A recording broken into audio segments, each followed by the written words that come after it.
aujourd'hui qui permet de faire rencontrer deux grandes entreprises, Orange et Amazon.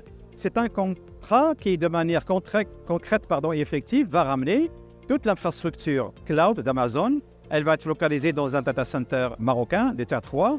Et c'est un contrat qui ramène toute la puissance de calcul, toute la puissance de sauvegarde, toute la puissance de la localisation de la sécurité de données à tous les utilisateurs potentiels, qu'ils soient de gouvernement, qu'ils soient publics, qu'ils soient privés, qu'ils soient grands et qu'ils soient petits. Supposons que vous êtes une administration publique et que vous voulez faire une application pour que les gens se connectent pour, par exemple, accéder à un service. Eh bien, il y a une application qui sera écrite. On va accompagner ce client à écrire cette application, que cette application soit écrite de manière à ce qu'elle puisse être déroulée sur un cloud et qu'elle puisse être accédée de manière sécurisée, que les données soient traitées localement, et ainsi de suite.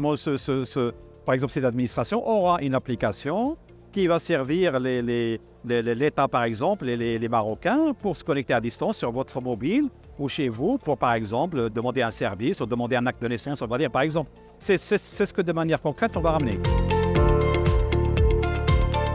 Sans la stratégie du gouvernement et la feuille de route digitale qui a été extrêmement bien expliquée par le gouvernement, je pense que ni Amazon ni nous, on aurait cru à cette journée-là. C'est parce qu'il y a une stratégie, c'est parce qu'elle a été bien articulée, c'est parce qu'elle a été communiquée que nous sommes sûrs qu'il faut de l'infrastructure, il faut accompagner de la puissance et les services que va consommer cette stratégie annoncée par le gouvernement marocain. Absolument, on y croit à 100% et c'est la raison principale pour laquelle on est là.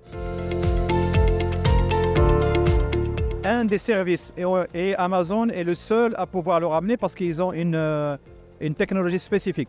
La problématique de l'IA, c'est que ça demande énormément d'infrastructures et c'est pour ça qu'ils ne tournent que dans des très grands pays, pour ne pas les nommer, c'est l'Amérique du Nord notamment et quelques pays européens. Alors, aujourd'hui, Amazon a la capacité de ramener une version un peu modérée de l'intelligence artificielle qui sera basée dans cette infrastructure de notre data center.